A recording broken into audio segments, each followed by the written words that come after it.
Friends, ఇప్పుడే ఆంధ్ర వార్త. తెలంగాణలో ఇంటర్మీడియట్ పరీక్షా ఫలితాలు డేట్స్ వచ్చేసాయి అంటూ వార్తలు అయితే వస్తున్నాయండి. దీనికి సంబంధించి వివరాలు చెప్పడానికి వీడియో చేయడం జరుగుతుంది. చాలా మంది వీడియోస్ వస్తున్నారు కానీ సబ్స్క్రైబ్ మర్చిపోతున్నారు. దయచేసి ఛానల్ సబ్స్క్రైబ్ కానీ బెల్ ఐకాన్ ఆల్ పైన ట్యాప్ చేయండి. ఇటువంటి ఇంపార్టెంట్ ఇన్ఫర్మేషన్ మిస్ అవ్వకుండా మీ ఫోన్ నోటిఫికేషన్ వస్తుందండి. చాలా మంది మీరు చూస్తున్నారు కానీ లైక్ చేయడం లేదండి. దయచేసి లైక్ చేయండి, ఇన్ఫర్మేషన్ అందరూ తెలుస్తుంది. తెలంగాణ ఇంటర్మీడియట్ ఫలితాలపై కీలక అప్డేట్ వచ్చింది. త్వరలోనే ఇంటర్మీడియట్ ఫలితాలు విడుదల కానున్నట్టు తెలుస్తుంది. ఇప్పటికే పేపర్ కరెక్షన్ పూర్తయినట్లు కూడా సమాచారం. ఇక మరోసారి జవాబు పత్రాలను పరిశీలిస్తున్నారు. ఈ తరుణంలో ఈ నెల 20వ తేదీ తర్వాత ఫలితాలను వెల్లడించినట్టు తెలుస్తుంది. పరిశీలన ప్రక్రియ పూర్తయిన వెంటనే ఇంటర్మీడియట్ బోర్డు ఫలితాలు వెల్లడించాలని నిర్ణయం తీసుకున్నట్లు సమాచారం. కాగా ఫిబ్రవరి 28వ తేదీ నుంచి మార్చి 19 వరకు పరీక్షలు నిర్వహించిన విషయం తెలిసిందే.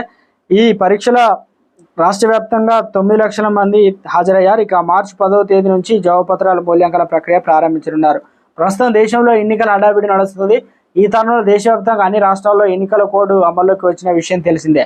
ఈ తరుణంలో పరీక్షా ఫలితాలు అతి త్వరగా వెల్లడించాలని బోర్డు ప్రయత్నాలు చేస్తుంది. జవాబు పత్రాల మూల్యాంకన ప్రక్రియ 4 దశల్లోనూ కొనసాగుతుంది. ఈ తరుణంలో ప్రస్తుతం ఒక దశలో మూల్యాంకన పూర్తయిందని, మిగతా 3 దశల్లో వాల్యుయేషన్ ప్రక్రియ బోర్డు ఈ నెలాఖరులోపు పూర్తవుతుందని, అది పూర్తి చేయడానికి ఈ నెల 20 తేదీ వరకు సమయం పట్టే అవకాశాలు అయితే ఉన్నాయి. ఇక ఇప్పటికే ఏపీలో ఇంటర్ ఫలితాలు నిన్న విడుదలైన విషయం కూడా తెలిసిందే. త్వరలోనే మనకు ఆల్రెడీ ఇంటర్ ఫలితాలు ఎప్పుడు అనేది ఏ రకంగా ఉండబోతుందని ఒక అప్డేట్ కూడా అందించారనమాట.